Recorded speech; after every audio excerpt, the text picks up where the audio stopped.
Hello.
Hello, viewers. Hello, haters. Hello, lovers. Look, you hate me, you love me. If you are a returning viewer, then I love you. Whatever you think of me.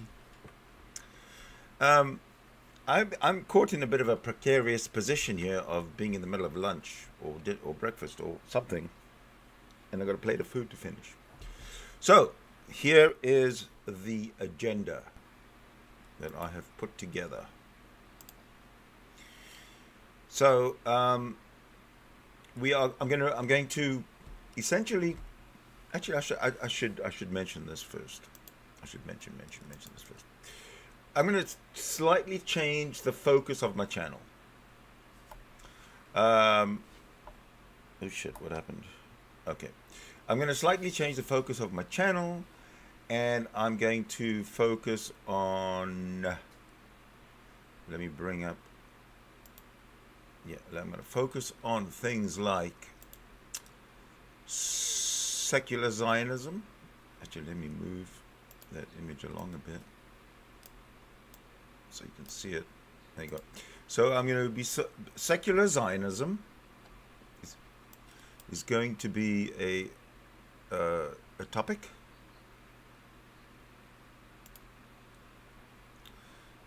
Hold on a sec.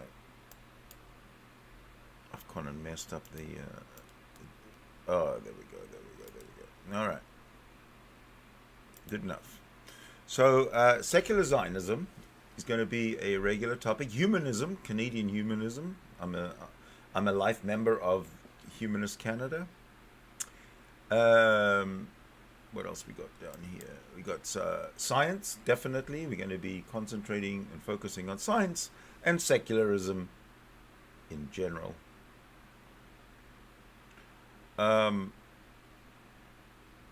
There is no point in putting down critical thinking and logic and reason and this and that and the other, because that's all obvious. Okay, so today's topics. I'm going to get rid of this picture, this image for today. So today's topics will be the science, a science lesson, my apology to Otangelo, my showing what a bit of a I don't know what Justin Downing has argued himself into a position of agnosticism, and I'll show you how. Yet he pretends to be a theist at this point. So I'll show you how that works. I thought that today we'll start off with a science movie. Sorry, all of the science that I'm going to give you is basically 10 minutes. 10 minutes of science. And everything is credited to Arvin Ash. I'm pretty sure I have his website credited in the credited back in the description. But I'm going to credit him again over here. .com. ArvinAsh.com. I highly come on, man. I highly recommend ArvinAsh.com. And all right, so I'm going to finish my lunch a little bit. Try anyway.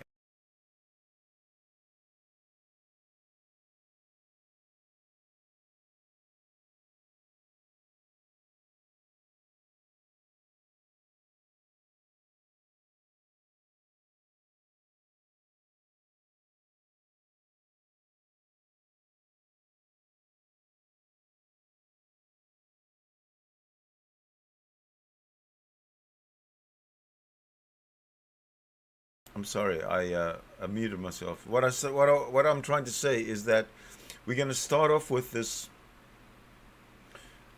science education video.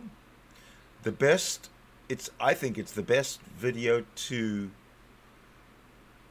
watch for anyone who is a science skeptic. And while I finish my lunch, as I said before,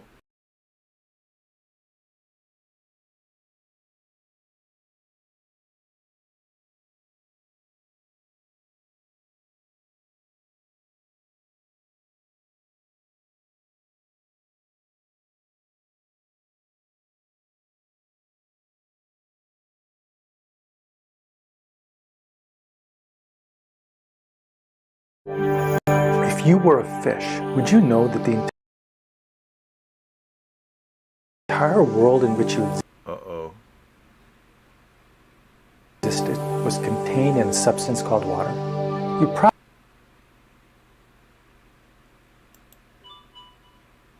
okay, I'm going to have to go to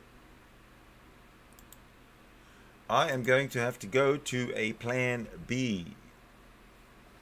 That is not working out. And I think I have an idea why. Hold on a minute. Let me see if I can fix it. I don't think I can fix it. Bear with me. Bear with me. Please.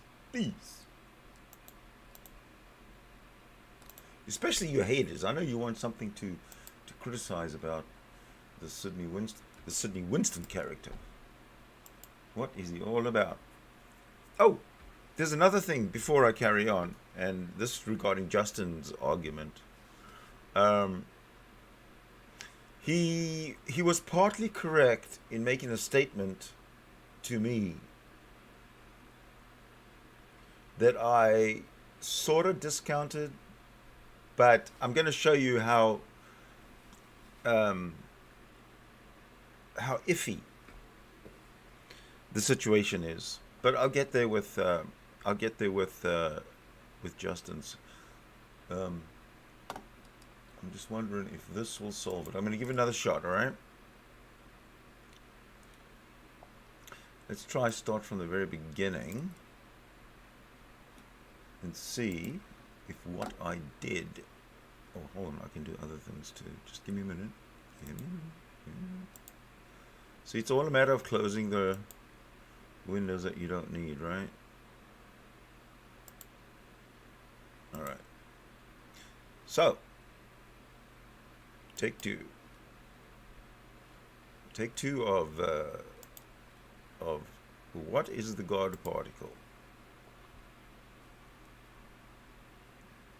If you were a fish, would you know that the entire world in which you existed was contained in a substance called water? You probably wouldn't even know it because you had always been in it. You could not see, breathe, travel, or exist outside of it. Water would just be there, and you would take it for granted you'd probably not even know that it was a substance that you were living in. It would just be kind of a liquid field that permeates your entire world. We humans also live in such a field that permeates the entire universe we live in, without which we could not exist.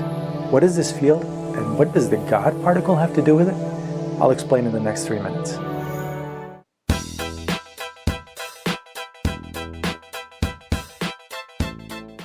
In the second half of the 20th century, physicists developed something called a standard model of particle physics. Nearly all phenomena and the underlying particles that make up the ultimate building blocks of the universe can be explained by this model, except gravity. This model consists of 12 fundamental particles that make up all matter, and 4 particles, called bosons, responsible for 3 fundamental forces of nature: strong force, the weak force, and electromagnetism. Gravity is another force. It is not part of this model, but it can be modeled using general relativity. With the recipe provided in the standard model and gravity, we can pretty much build everything in the entire universe. However, up until 2012, the standard model had a gaping flaw. According to its underlying theory, all force-carrying particles should be massless. So although the photon is indeed massless, experiments show that the weak forces bosons have mass. So here was a promising model that could be used to explain our universe. But perhaps it would need to be thrown out because it had the seemingly fatal flaw in being inconsistent regarding the way the weak force worked. In the late 1950s, physicists had no idea how to resolve these issues. All attempts to solve this problem just seemed to create new theoretical problems. Then in 1964, a group of physicists, including Peter Higgs, hypothesized that perhaps the force particles were massless, but gained mass when they interacted with an energy field that permeated the entire universe. We tend to think of mass as an intrinsic property of all things, yet physicists believe that without the Higgs boson, mass fundamentally doesn't exist. The Higgs field was thought to be responsible for the fact that some particles that should not have mass do. It is, in a sense, the universal medium which gives particles their mass. And without mass, the universe would not exist. So the Higgs boson is so important that it was sensationally labeled the God particle by journalists. How does it work? Well, it is theorized that different particles interact differently with the field. The particles that interact with it more intensely have greater mass than particles that don't interact with it as much. Let's use the analogy of the water. Certain shapes, like a pointed-nosed fish, would be able to flow very quickly through the water because of its low resistance, while a block would have higher resistance and would interact with the water to a greater degree. Subatomic particles interact with this Higgs field in a similar way. Particles that don't interact as much with the Higgs bosons in the Higgs field have lower mass, and particles that interact with more Higgs bosons as they move through the field have higher mass. Just like H2O makes up water, the Higgs boson makes up the Higgs field. The Higgs boson was only a theory up until 2012, when the Large Hadron Collider confirmed its existence. According to the standard model now, the Higgs field exists throughout space via the Higgs mechanism. This field causes the bosons of the weak force to be massive. When the weak force bosons acquire mass, this affects their range, which becomes very small. It was later realized that the same Higgs field also explains why other fundamental constituents of matter, like electrons and quarks, also have mass. So like the fish need water to breathe, we need the Higgs field to exist.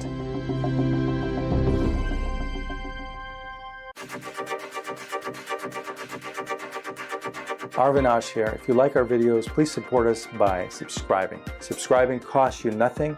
It just means that you're going to be informed whenever we put up a new video. We make about 1 to 2 videos a week. We'll see you in the next video.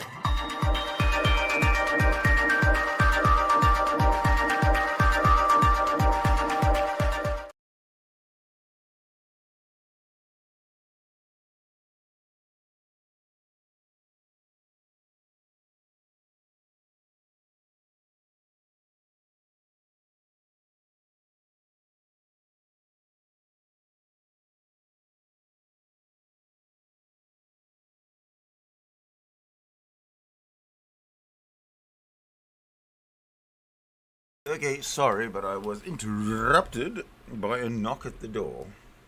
But I am back. Okay.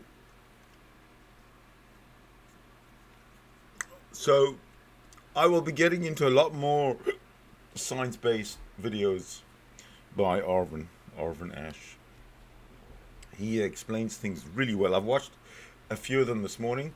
That one was shorter than I expected, but usually they're about 10 minutes. That one was like under 5. Now, the thing is, I still haven't finished my lunch. So what I've got to do is find a way to entertain you while I'm eating my lunch. And I have decided, you're going to hate this, but I'm going to read you. Actually, I'm going to put it on the screen so you can read it for yourself, but I'll try and read it in between chewing. Let me, oh, there it is. I already have it on the screen. So, let me make it kind of, let's see. Ah, there we go. That'll work. Look, there you go. Secular Zionism. From religious idea to secular ideology. That's another thing that that I want to cover on this as a regular feature. Okay, I'll be talking about secular Zionism, about Israel, about the success of Israel, about Israelis, about life there, about human rights, about freedom, about religious oppression, about the evils of religion within Israeli society, just like any other society. There's a lot to talk about, but Am Yisrael Chai is all I can tell you. So all you anti-Zionists out there, you Jew-hating people, this is to essentially counter your bigotry. Now, I don't know if you caught the there it is. If you caught the today's cover image, this is a cover image of a dude by the name of James Henry.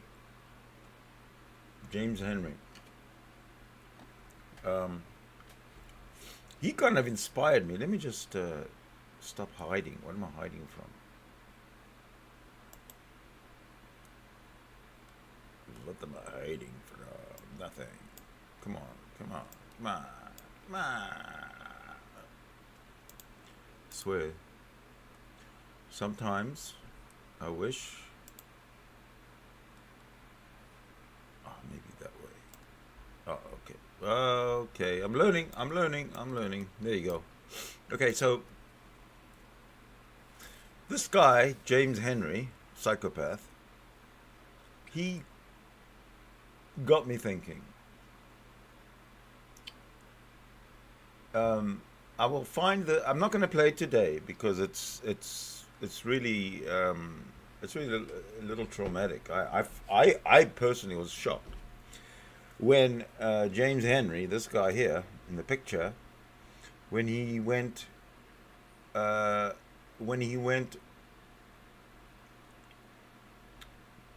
psychotic over me being a Zionist. You lost it right there. So that got me thinking, wow, this guy has no reason to be anti-Zionist in any way whatsoever, yet because he's a he feels downtrodden and he has all sorts of insecurities, so he jumps on the bandwagon. Not a very smart fellow. Anyway, he got me thinking that I should be concentrating more on the humanism, on the secular Zionism, secularism in general, science for sure, lots of science, and none of this nonsense that we are inundated every day from people that are really unhinged and living a delusional life. So hopefully that is what I will stick to. I'll probably add history into that if I had thought about it when I was making but that'll be just part of secular Zionism is part of history, so we could just stretch it from there. Talking about secular Zionism, what the hell is it?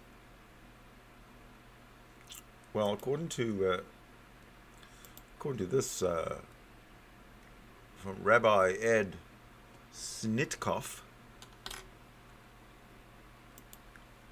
it is the hope for the redemption of the Jewish people, the end of exile, and the return to the land of Israel is a central component of Jewish religious belief.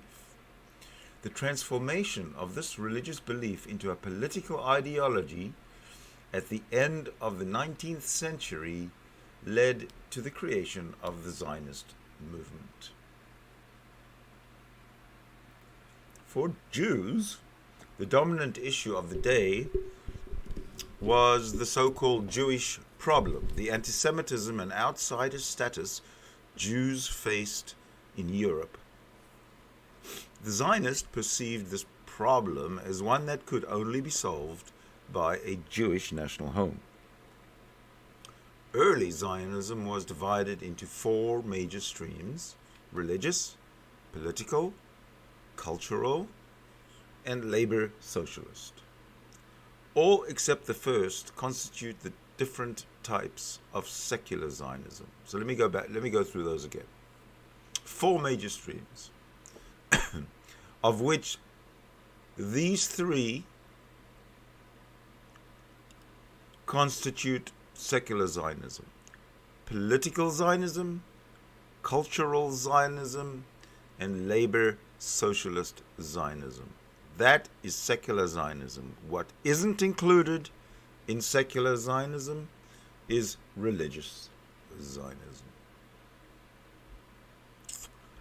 So let's carry on. Let's talk about political Zionism. Most of us associate Theodor Herzl with the founding of the Zionist movement. This is true in that Herzl succeeded in bringing together under one organizational roof various Zionist groups. However, there was significant Zionist activity before Herzl came onto the scene. More than 20 new Jewish settlements were established in Palestine between 1870 and 1897, the year of the first Zionist Congress. These were built by various groups, most notably Chovavei Zion, which translates to Lovers of Zion, a network of local Zionist groups in Eastern Europe. Chovavei Zion joined together secular and religious Jews who shared the goal of colonizing the land of Israel, and did so in a proactive and organized way that set a precedent for the future.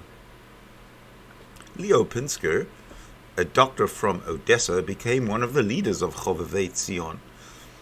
In reaction to growing anti-Semitism in Russia and the pogroms of 1881, he wrote an important pamphlet, Auto-Emancipation, of 1882, in which he said the Jewish people were a nation long since dead. The Jew, a ghost, was hated by all, cursed to live out the millennia along with anti-Semitism, which would continue as long as the Jews walked among the nations. To Pinsker, the answer was what he called auto-emancipation. The Jewish people had to organize, revive itself as a nation, and remove itself to a new land. We need nothing but a large piece of land for our poor brothers a piece of land which shall remain our property, from which no foreign master can expel us, he wrote. Pinsker did not believe that this land had to be the land of Israel, though this was preferable, but first and foremost, a refuge granted by the nations of the world that would save and rehabilitate the Jews. Theodor Herzl, an assimilated Jew who lived in Vienna, independently came to similar conclusions, which he explained in his pamphlet The Jewish State of 1895. Herzl, a well-known correspondent for an important Viennese newspaper, showed little interest in Jewish subjects until the early 1890s. His experiences with anti-Semitism, both in university and in later life, convinced him that the world needs the Jewish state, therefore it will arise. Herzl set out a plan. The nations of the world should come together and grant the Jews their natural right to a state. He envisioned the creation of a society of Jews that would be charged with the administration of the land that would be granted, hopefully Palestine, but the society would take whatever it is given and whatever Jewish public opinion favors.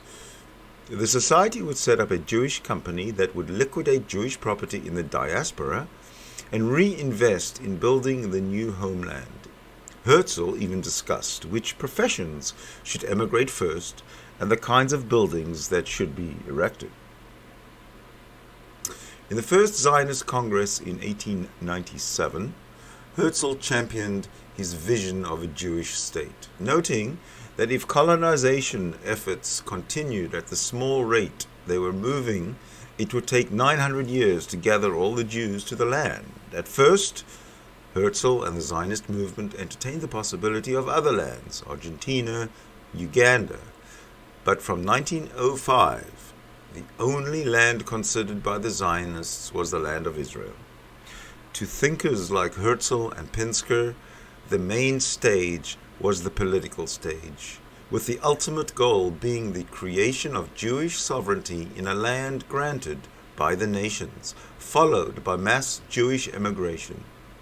Notions of a Jewish social and cultural revolution were not central in their writings.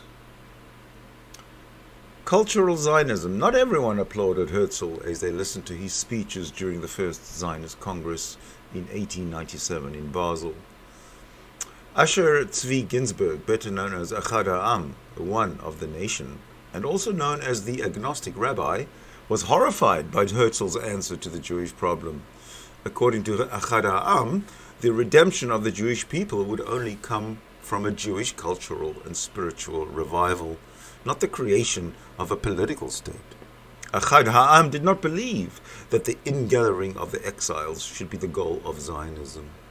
While a politically sovereign state could be a possible outcome of the colonization efforts, it could not supersede the spiritual and cultural revival which must be at the center of the effort. The revival of Hebrew language, literature, art, music, and Jewish study within an organic, natural Jewish environment in the original homeland were not dependent on Jewish sovereignty, but on a small, talented, and committed core of pioneers. Echad Ha'am wanted not merely a state of Jews, but a really Jewish state, which would be the center of the worldwide Jewish revival, from which the spirit of Judaism would radiate to the great circumference, to all the communities of the diaspora. Although he represented a minority in the movement and was often a gadfly, he remained highly respected. When he moved to Tel Aviv, where he died in 1927, the street upon which he lived was closed during his nap time and on Friday nights. Many residents of Tel Aviv would gather there for the Oneg Shabbat celebration, a secular observance of the Sabbath Eve. Labor Socialist Zionism. In many ways, the labor socialist Zionists succeeded in synthesizing their political and cultural streams through their ambitious colonization projects, social vision, and ideology of cultural and social revolution. Many Jewish Marxists were committed to Zionism and their return to the land of Israel, but they faced an inherent conflict between communism's internationalist focus and Zionism's nationalist focus.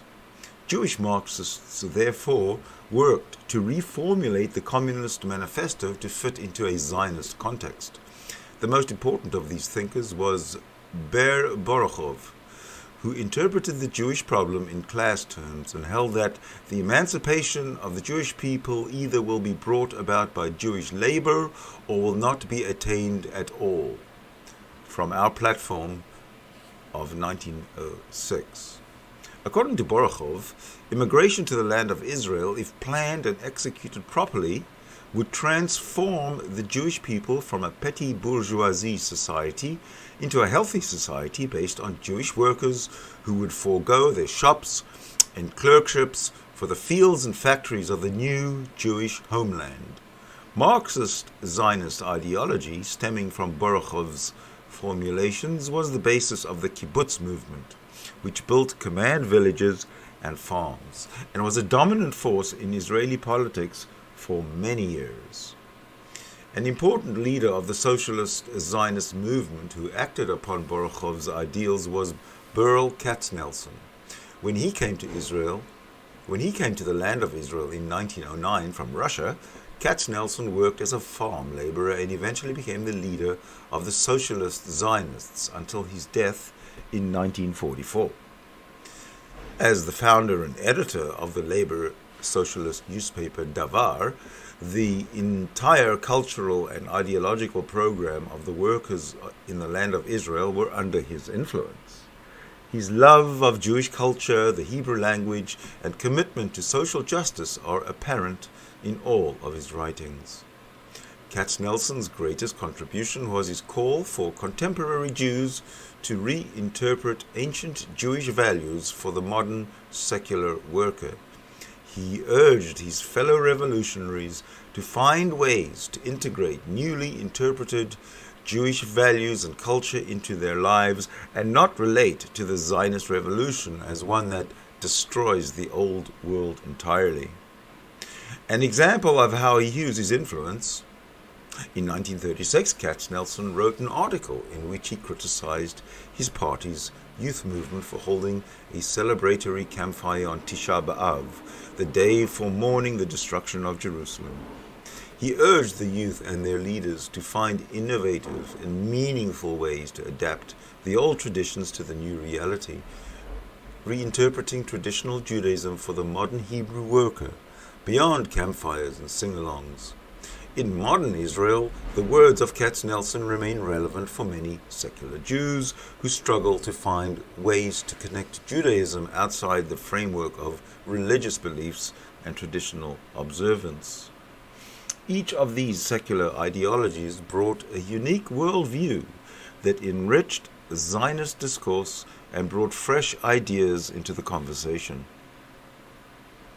Often these ideas clashed. Sometimes they found common ground. The dynamism and diversity of Israel is rooted in the rich ideological soil from which the state grew. That is amazing. That was a very good.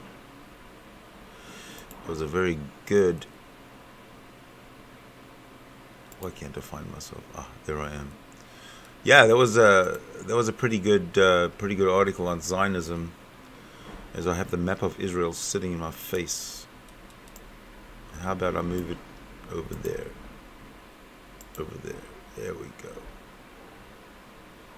All right. So I haven't actually had a look to see what's going on the side.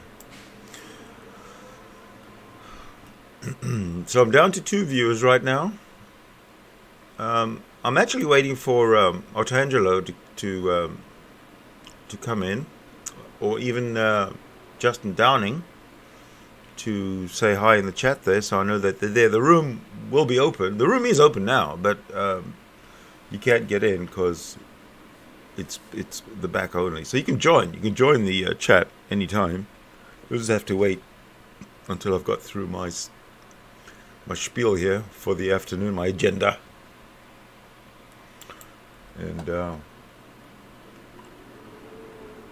And then I should actually put the the link to join is in the description. Okay. I'm going to wait for some more people to join.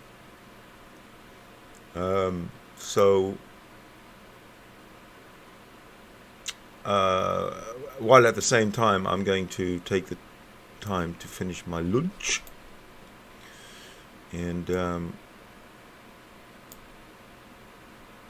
so while I do that, I'm going to leave you with the smiling face of a psychopath. And a little bit of music, huh?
ready for my apology to Otangelo. Well, I owe Otangelo a huge apology. I was holding a meeting, an open room, open discussion room, and I was in there with an individual, and as soon as Otangelo joined the room, this other individual, the psychopath in the poster, he lost his shit on Otangelo about something which I wasn't a party to, and he reamed Otangelo out so badly that Otangelo just left. And that is not the kind of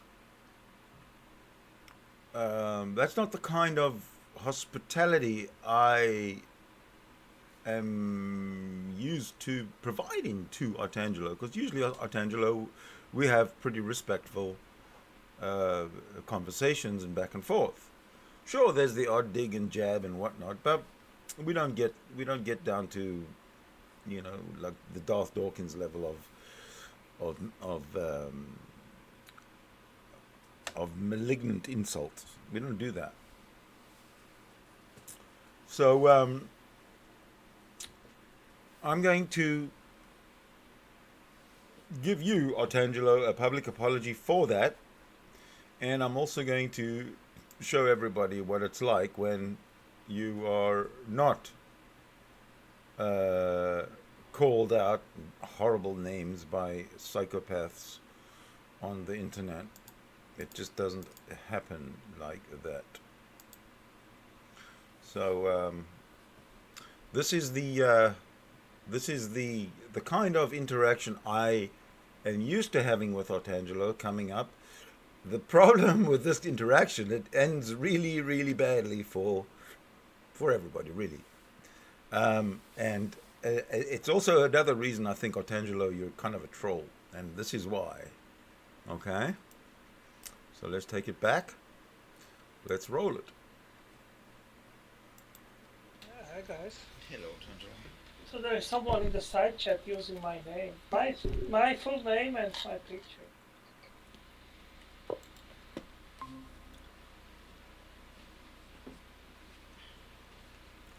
Welcome, Otangelo. Yeah, hi guys. Hello, Otangelo. So there is someone in the side chat using my name. You see, this is the kind of interaction I'm used to having with Otangelo. Hi, how you doing? Off you go. I mean, let's talk, whatever, right? And that's what I expected this one. The one that Otangelo left when he was attacked by that psychopath. I didn't expect that. And this is the way they should go, this way. Sorry about that. Yeah. What name are they using? Your name? My full name and my picture. Which So one? this ass is in fact faking my account. What's he saying? Because I'm not really... Oh, the one... did you know the oldest computer was owned by Adam and Eve? La, la, Yeah, la, la. that wasn't. Yeah, that wasn't me. Okay, well, you know what? I looked at that and I didn't even see who wrote it, but it's very trollish. And that's not you, because you don't write language like that. Yeah. So, yeah, they didn't fool anybody. Yeah, the thing is, until now he was using just a similar name, so anyone knew that it wasn't me. Now this guy is using my name, so nobody knows if it's actually me or someone else, you know. Yeah, well, at this point, you should be. I would be. What's the word? I'd feel complimented if somebody faked my account and used my name, because they go out of their way to do that. You're living in their head. Yeah, it seems so. See the latest troll post by fake Otangelo. Yeah, I don't like the YouTube chat It's too hard to see who's talking. Really? Yeah, I can't get any information at all on that account. That Otangelo, the one that says his name there. Oh yeah, listen, Otangelo's got a few hundred subscribers. Go look at that guy.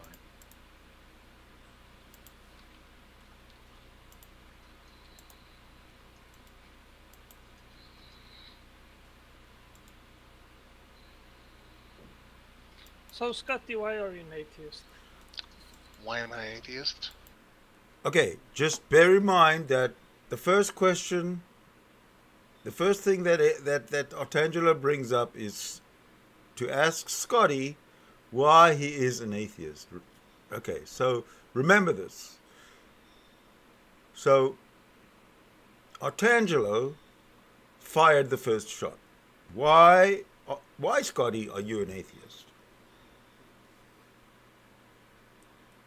Good question. That's a great question. I find no reason to believe in a God. That's not a good reason. Well, I'm sorry you think so. But How's it not a good reason? A good reason would be if you would be able to explain how the universe can exist on its own. I know already Nope. your answer, Sidney. I don't know. I have no answer. I don't have an explanation for it. I don't claim to have one. You're the one claiming to have one. So my question to you is, why do you believe God exists? Well, if you don't have any answer to Nope. that question, I'm gonna stop you right there, Otangelo, because I've heard you say this 100 times. Your belief in a God's got nothing to do with my belief whatsoever. Why do you believe a God exists? yeah, so if you do Stop. not call... If you is not how you explain to anybody why you believe. Can I make a point here? Humanity, and that includes everybody who's dead, who's ever lived, and is alive today. Humanity does not know what happened before the Planck time constant. Yes. Or the Planck length. This is constant. True. And likely we will never know. Right. So to say you know is obviously you're making it up. You can't know, you don't know, you're making it up. Exactly. Have you ever seen me saying that I do know? Yes. You claim to know the creator of the universe. You just said. All you do is talk about a creator and God and this, that, and the other. So, well, I confess what so I how believe. can you possibly know if God? I don't make absolute claims here. I just so there's a confess what I believe. So there's a possibility that you're but wrong. You want me to? Yes, as soon as I have. See, he's getting into difficulties, Otangelo. You asked Scotty why he's an atheist, and now you even yourself saying you have never proposed that God is the answer. So why did you ask Scotty? If you're not 100% sure yourself, why did you ask Scotty, and why did you refute his answer or deny his answer? That's what I don't understand. I have no absolute proofs. I can be wrong, of course. Well, I don't believe I'm wrong, but I can be wrong. So then why do you, if you can be wrong, why do you preach as if you can't be wrong? Well, good point. I don't think I do that. Of course you do. Okay. Have you never made fun of atheists because we deal in reality only? Never, Sidney. Never? Oh. No. Then you must be the fake Otangelo who's joined here.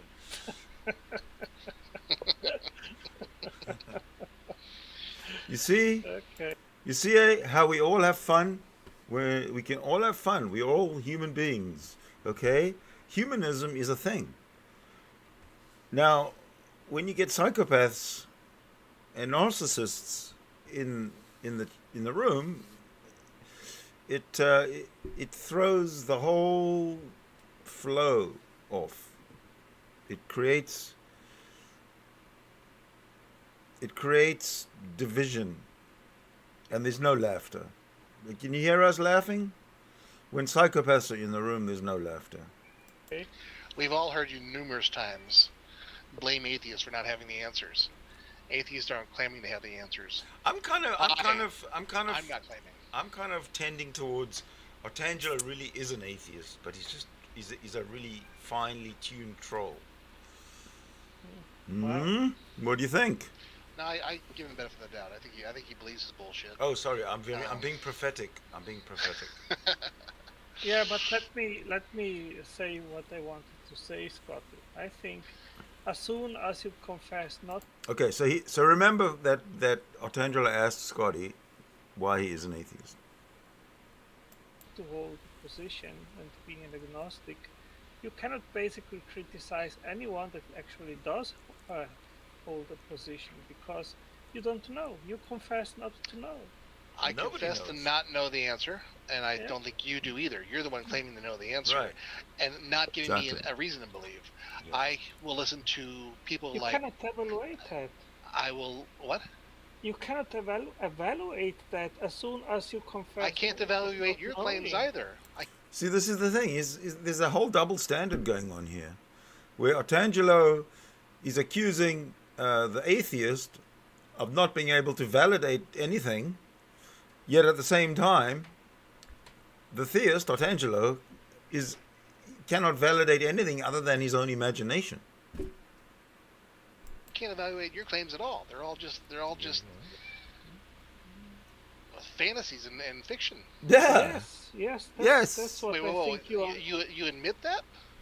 No, I think you are unwarranted to make that criticism because you do not hold any belief whatsoever. In regard- See, it just doesn't make any sense at all. What Otangelo's saying, he's really doing. He's pissing Scotty off, I think. I don't have a reason to Question. believe your claims about the origin of the universe. Give me a reason to believe it. Well, no, I don't think I need to do that. Why I mean, not? I mean, Why not?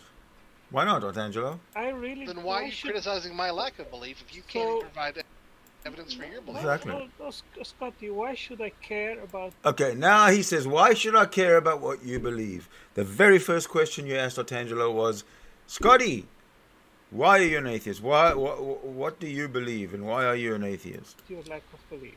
Well, you asked. You flat out asked why I'm an atheist. Yes, you did. And I don't care what label you put on it. I mean, I've told you this numerous times. You and I have talked several times. I do not believe your claim that a God exists. Give me a reason to believe your claim. No, They can't. I don't. There is. It's the end of conversation as soon as you say that. Exactly. Do you know? I make no claims of knowledge about how the origin, Yeah, how the universe was that's- created. Yeah, that's why I'm really not interested. But He's not interested, but he asked the question, and now the coup de grace. Here it comes. All right. Well then, fuck off. Hold on Yeah. a second. It's Before that you, simple. no, the thing is, fuck off is what Scotty said. Is I make a claim on knowledge, and And the he did. knowledge and claim I make is that it's a natural. It was a natural cause. Whatever happened before Planck time, was natural. It's Yes, natural. I still It was maintain natural. that. I still hold to Okay, that. That's where I stand, because Occam's razor, reducing everything, eliminating all the non-empirical stuff, Yep. leaves me with Yep. a conclusion that we are matter, we are He already reality. left. He ran away. Yeah, that's okay. We are reality. We are, and we, because we are reality, we could never have not been reality. Exactly. Yes. Because Right. I mean, it's that's. incoherent. But the thing is, the only thing we've seen in the entire history of seeing things is natural. It's Exactly. natural. We've never, Exactly. We've never Yeah. seen a god create That's things. We've never that's seen right. this stuff. Which is why I So- say before Planck time, everything is natural. Just because they need the comforting lie, the comforting story, that makes them feel like I know the answer. You don't know the answer. You can believe it all you want, but you've got no right at all to attack me or criticize me for my lack of beliefs. It took me 3 times to get him to realize.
sorry everybody. I just had a major crash. Ethernet adapter crashed, and we're back. Okay, so we can get it back into where we left off. All right, so basically that was my invitation to Otangelo. You're welcome to join my rooms anytime. I will do my best to weed out the psychopaths before they come back in. And I also got to apologize to you for the way I handled the situation when you were attacked so viciously, so verbally by the psychopath, James Henry, when you came into my room. I pretty much stood there like a deer in the headlights. I should have kicked him when you suggested, actually, and I didn't. I was, like I say, caught unawares, but he is now just a piece of dust in the bin of history, so don't worry about him. Now I want to get to Justin Downing. This man is confused. This man is very, very, very confused. And I'm going to try and break it down as we go through our talk at how much of an ignoramus this guy really is. He thinks he's a brainiac. He thinks he's some kind of a philosophy genius or knowledgeable about it, but he knows nothing. He stumbles a lot, and he makes contradictory statements, and I'm going to show you how that happens. So okay, this is the way it's going to go, and hit it.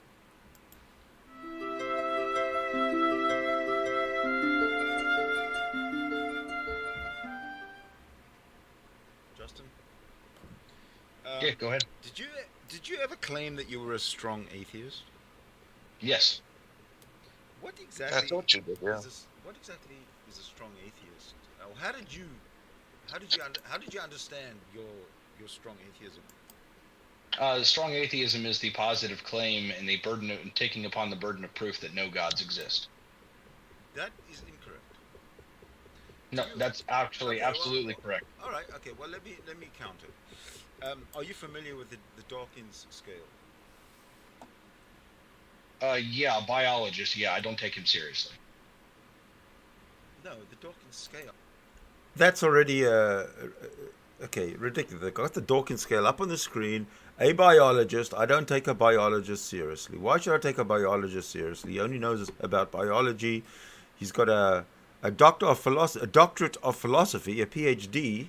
Is a doctor of philosophy in biology, but this guy is going to claim that he doesn't take a PhD biologist seriously because he's not a philosopher, even though he's a doctor of philosophy. Listen to this. I'm talking about his biology. Yeah. Well, who's the Dawkins scale created by? Richard Dawkins created a scale. Yeah, he's a biologist. I don't take his philosophical views seriously at all. It's not dude, relax. It's absolutely philosophical. So you're not his views on certain. No. I know what the Dawkins scale is. You don't have to explain it to me. I was an atheist YouTuber. I know all about it. Then why are you changing the whole fucking trend of the I'm not. conversation I'm not. here? The strong atheist, the very top of the Dawkins scale is exactly what I explained. The strong atheist The positive claim. Yes. No, it's not a positive claim. Yes, it is. No, it's not. Okay, I'm wrong. It is a positive claim. And I'll read it to you. I do not question the existence of God. I know he exists. That's a strong theist making a positive claim. Okay? Strong theist, number 1 on the Dawkins scale. Positive claim. I do not question the existence of God. I know he exists. That is a number 1 on the dog. That's a strong theist. On the other hand, a strong atheist, number 7, says, I'm 100% sure that there is no God. So, a strong theist is 100% sure that God exists, and a strong atheist is 100% sure that there is no God. God does not exist. Anything between them, as you'll see, the 2, 3, 4, 5, and 6, are various levels of weak atheism. Okay? So Justin here claims to have been a strong atheist. In other words, he claims to be 100% sure that there is no God. Once you're 100% sure that there is no God, there is no rational way to reverse that. Once you've reached that rational conclusion, the correct rational conclusion. So let's see how this goes for Justin. The strong atheist knows 100%. Oh, I was going to say, regarding the positive claim. The positive claim of I do not question the existence of God, I know he exists, for a strong theist, and the positive claim of I'm 100% sure that there is no God, for that a strong theist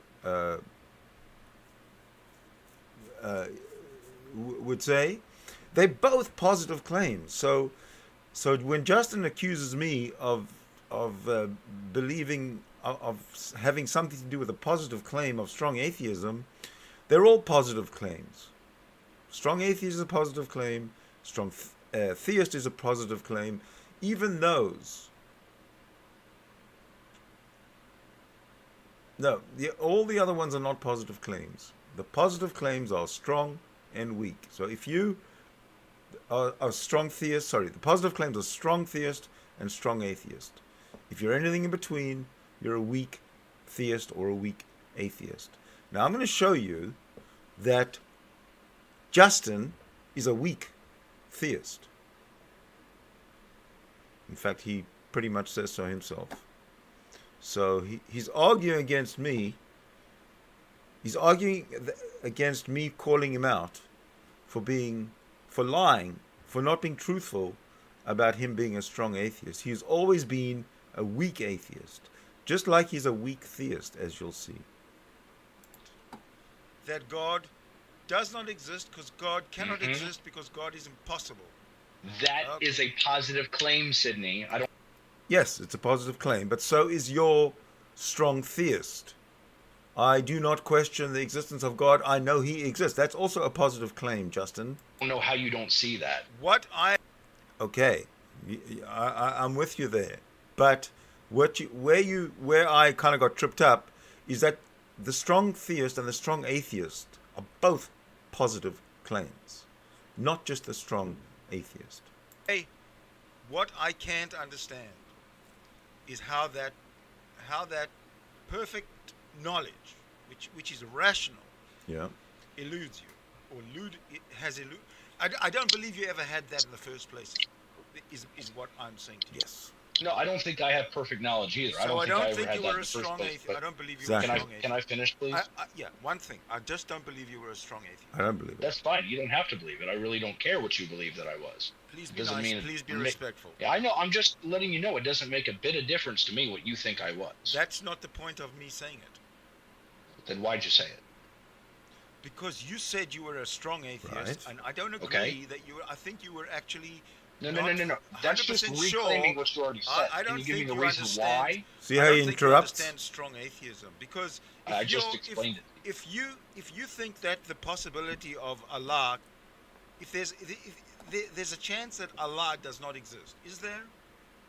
Could I ask you that? Is there a chance that Allah does not exist? Logically, I would say yeah. I could be wrong. Okay, so he's already shown that he's a weak theist. Okay, so he's a number 2 at this point. He's a de facto theist. He said logically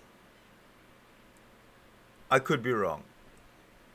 All right, I just want to go back and show you something. That Allah does not exist? Logically, I would say, yeah, I could be wrong. Okay, so logically, he says he could be wrong. Okay, remember that. Well, as a strong atheist, you can't be wrong. Exactly, I couldn't be wrong, but I was shown that.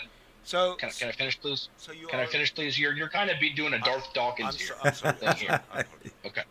Sorry. Yes. So what I was saying is that I believe that God does exist. Now I can't say. Hold on, give me just a second. I can't say for a fact, psychologically certain that. Okay, I can't say for a fact. Firstly, it's logically possible that God exists. Now there's a psychological possibility that God doesn't exist. So he's a weak atheist. He's drifting between a 2 and a 3. I cannot know for certain, but I strongly believe in God, or I am very uncertain, but I'm inclined to believe in God. He's kind of shunting between the two. So he's already admitted that logically he could be wrong, and was it psychologically he could be wrong? I think that was the second one. God exists. I have fallible knowledge, so I can say that I am metaphysically or psychologically certain, but not philosophically. Hold on a second. Now he's psychologically certain. I don't think we can be philosophically certain about anything other than we are having an experience right now. That's pretty much the only thing. And that. Hold on. This is wrong. There's something wrong. I'm getting back quite a bit. It's absolutely philosophical. So you're not his views on certain. No. I know what the Dawkins scale is. You don't have to explain it to me. I was an atheist YouTuber. I know all about it. Then why are you changing the whole fucking trend of? I've got to hear this again. I'm not. The strong atheist, the very top of the Dawkins scale, is exactly what I explained. The strong atheist. The positive claim. Yes. No. So again. The positive claim of a strong atheist is no different than the positive claim of a strong theist. Are we clear on that? Are we clear on that, Justin? When you come and accuse me of making a positive claim based on the Dawkins scale, then I'm gonna return that serve to you when you make the positive claim on the Dawkins scale. So you know. Oh, it's not a positive claim. Yes, it is. No, it's not. Yes, it is. The strong atheist knows 100% that God does not exist because God cannot exist because God is impossible. That is a positive claim, Sidney. Yes. I don't know how you don't see that. What I can't understand is how that. What I can't understand, and I should have said, what I can't understand is how you deem a strong theist claim of I do not question the existence of God, I know he exists, to not be a positive claim. So again, strong atheists and strong theists both make positive claims. It's not news. How that perfect knowledge, which is rational, eludes you, I don't believe you ever had that in the first place. Oh, here I go. Is what I'm saying to you. No, I don't think I have perfect knowledge either. So I don't think you were a strong atheist. I don't think he was a strong atheist. I think he was maybe at best a de facto atheist. I cannot know for certain, but I think God is very improbable. That was probably where he stood, and proclaimed himself to be a number 7 on the Dawkins scale. I don't buy that at all. Believe you were a strong atheist. Can I finish, please? Yeah, one thing. I just don't believe you were a strong atheist. That's fine. You don't have to believe it. I really don't care what you believe that I was. Please be nice. Please be respectful. Yeah, I know. I'm just letting you know it doesn't make a bit of difference to me what you think I was. That's not the point of me saying it. Then why'd you say it? Because you said you were a strong atheist, and I don't agree that you were. I think you were actually. No. That's just reclaiming what you already said. I don't Can you give me think the you reason understand. why? I don't think you understand strong atheism, because I just explained it. If you think that the possibility of Allah, if there's a chance that Allah does not exist, is there? Could I ask you that? Is there a chance that Allah does not exist? So what I'm asking him is basically the strong atheist question. Do you question the existence of God? Do you know 100% that he exists? That's what I'm asking him. Logically, I would say, yeah, I could be wrong. So here he's saying, he's giving me a de facto theist answer. I cannot know for certain, but I strongly believe in God. That's what he's saying. So he's a weak atheist. He's a weak theist. Why would you follow a weak theist? Well, as a strong atheist, you can't be wrong. Exactly. I couldn't be wrong, but I was shown that. So can I finish, please? Can I finish, please? This You're is where kind I'm of doing a Darth Darth Dawkins here. I'm sorry. Okay. Yes. Embarrassed. So what I was saying is that I believe that God does exist. Now I can't say. Hold on. Give me just a second. I can't say for a fact. Okay, so he believes that God exists, but he doesn't know for certain. Number 2, de facto theist. I cannot know for certain, but I strongly believe in God. That's what he's saying he is. He's a number 2.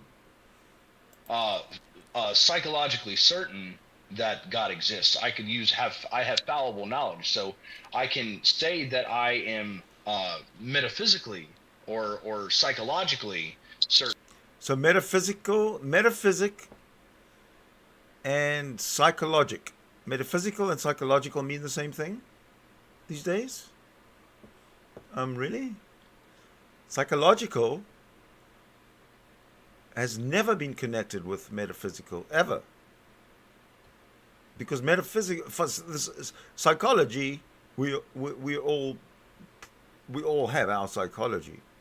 Metaphysics is speculation. It's an assumption. It's a presupposition that there is unnatural existence or something. So it's not the same thing. But not philosophically certain. I don't think we can be philosophically certain about anything other than we are having an experience right now. That's pretty much the only thing, and that we couldn't be philosophically certain about other claims. Those are the two things that I could be philosophically certain about. So I would say, as a hard atheist is one who makes the positive claim that no gods exist. Okay, and a hard theist says, yes, gods exist. Yes, a god exists. There's no difference, Justin. Come on. If they say, I believe no gods exist, it's the same thing as saying, it's the opposite end of the spectrum as someone saying, I believe gods exist. Now, that is correct. That is called a strong theist. You don't make any claims to be a strong theist because you've said you cannot know for certain. So why are you bringing weak theism to your table, and why are you promoting weak theism when there's it's not as some would claim, it's not perfect. Your God theory, it's not perfect. You don't even believe it 100%. Why then are you collecting money to promote something that you don't really believe in? If the person that says, I believe gods exist, has a burden of proof to show why they believe that, then the person that says, So the person who believes gods exist has a burden of proof to explain why they think that gods exist. All right, I'm waiting for that burden of proof from anybody, be it you, Justin, or you, Otangelo. Come on, bring that burden of proof to me. I believe no gods exist also has that burden of proof. Now for the weak... That's not true, because there's no proof. If no gods exist, they don't exist. If they do exist, you show me. Until you show me, they do not exist. That's how simple it is, Justin. It's really, really simple. If your gods exist, then they exist, and you can show me. If they don't exist, and you can't show me that they exist, then they don't exist. Okay? Are we clear? Are we 100% clear on this? Good. Weak atheist, the one who says, I'm just not convinced, but they don't make the claim that no gods exist, then they do not have a burden of proof. So he's claiming that he doesn't have a burden of proof because he's a weak theist. He's a de facto theist, so he's a weak theist, and therefore he wouldn't have the burden of proof. So he's, I think he's being very deceptive. He's coming at atheists, strong atheists like myself, and ridiculing my position when he, from a theist standpoint, is a weak theist. Hypocrite. When it comes to that, they would have a burden of proof if I further questioning on why they believe that reality is real, or what is consciousness, or some of the other positions that they hold, because atheism is not a worldview, it's a single position to a single question. But to bring out what they believe and why they believe it, I would look at other positions that they hold, like materialism or dualism or physicalism, naturalism, realism, anti-realism, look at those views and then critique them on that. And to see if that's consistent or not. But that's what I would say the distinction between the weak atheist and the strong atheist is. The weak says that I'm just not convinced, and the strong atheist is saying I believe that there are no gods. I can't exactly say for a fact that God exists. No, he can't, can he? Psh. Not a chance, man. Not a chance can you say for a fact that God exists. How come I lost my window? There we go. So that was essentially my presentation for the day. The rest of the day is open for discussion. So I'm going to open the room. We'll see how it goes. Usually it doesn't go very well when people don't join, so it makes for a shorter show, unfortunately. But what can I do? What can I do? Not much.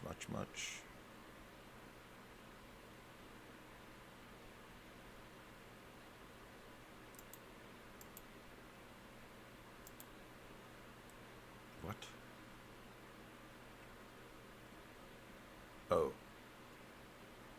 Oh, I better join before anybody else joins, I guess. Did you hear that? It's the sound of Google Meet. Okay, so let's get the show on the road. Let's put up what we can, and get the ooh, there's that. Don't worry, I'm getting there. Oops, I didn't want that. Google Meet. There we go.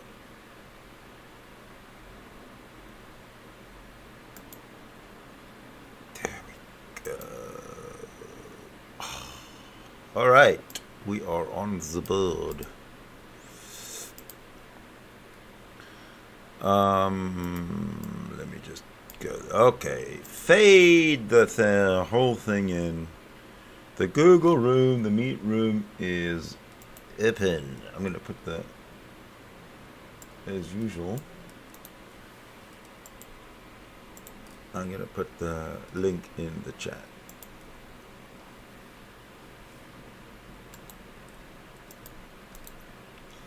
The link is in the chat. And I'm gonna pin it to the top.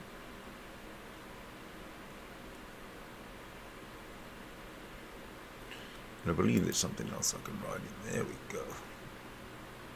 Okay, so all the methods to join are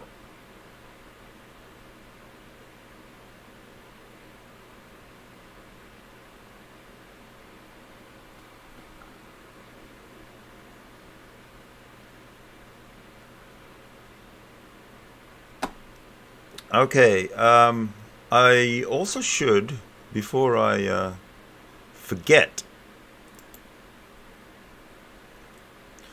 and before I even put that information about calling in,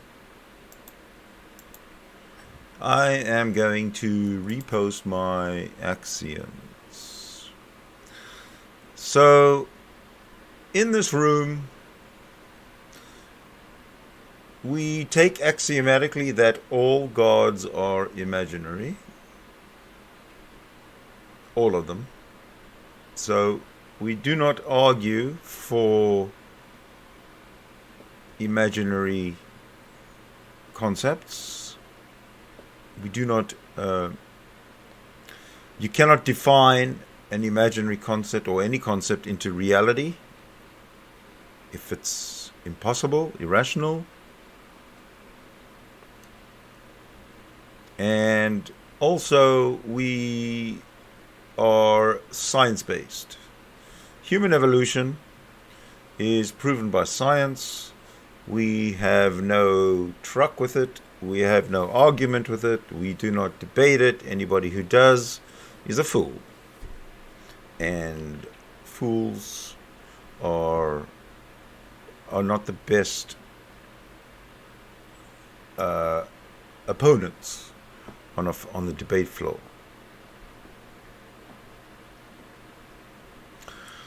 When we get to it, if we ever get, we'll get to it. The 11 satanic rules of the earth are more irrelevant than the 10 commandments of Christianity. I've discussed this many times before. It's something that I can put up a graphic and we can have a discussion if anybody wants to come in. But axiomatically, we do not discuss, we do not debate the fact that all gods are imaginary. We do not debate human evolution, which is proven by science. Other than that, the floor is open. Let me go check to see. Okay, there's only 2 viewers. This is not the open portion of the show is not going to go well if there's only 2 viewers. I'm going to get rid of some of this text, I think. There we go. Well, hopefully then the viewers will catch the show on replay.